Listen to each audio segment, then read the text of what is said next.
जो होता है अच्छे के लिए होता है। एक बार की बात है, एक राजा तलवारबाजी कर रहा था तो अचानक से उसके उंगली में कट लग गया था। तो पास खड़े मंत्री अचानक बोल उठे, राजा साहब चिंता ना करें, जो होता है अच्छे के लिए होता है। ये सुनते ही राजा को गुस्सा आ जाता है। राजा मंत्री को कारागृह में बंद करने का आदेश दे देता है और बोलता है इसको फांसी पर चढ़ा दिया जाए। यह सुनकर मंत्री घबरा गया। उसके मन में से निवेदन किया, महाराज मैंने आपके यहाँ इतने वर्षों तक काम किया है, क्या आप मेरी अंतिम इच्छा पूरी करेंगे?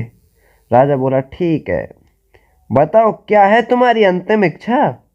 मंत्री बोला, कृपया मुझे 10 दिन का समय दीजिए, उसके बाद आप मुझे जो चाहे वो सजा दे दीजिए। राजा ने उसकी अंतिम इच्छा मान ली।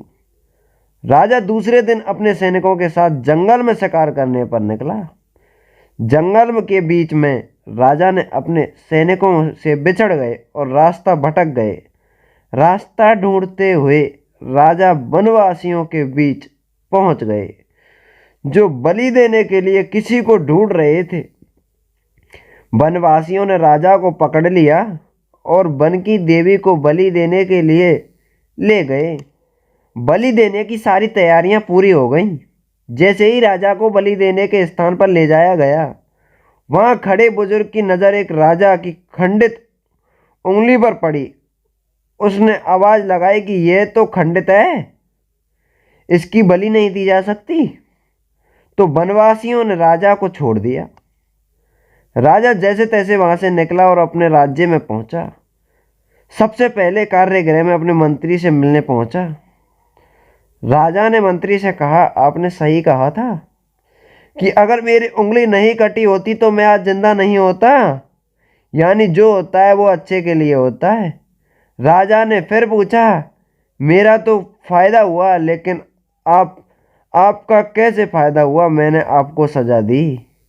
मंत्री बोला, मैं आपके साथ शिकार पर हमेशा रहता हूँ, उस दिन भी रहता, लेकिन मेरे खंडित नहीं होने के कारण मेरी बलि चढ़ जाती, इसलिए मेरे साथ भी जो हुआ अच्छा हुआ।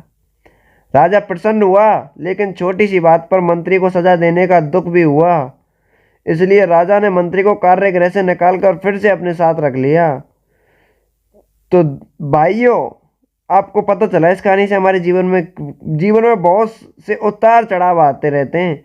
कभी भी कुछ चीज़ों को मन के मुताबिक नहीं होती हैं। इस कारण कभी निराश नहीं होना चाहिए। हमेशा याद रखें, अच्छे के लिए होता है।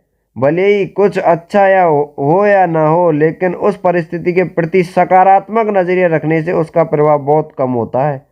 तो थैंक यू गाइस। अगर वीडियो अच्छी लगी तो वीडियो को लाइक कर दें, चैनल को सब्सक्राइब कर दें।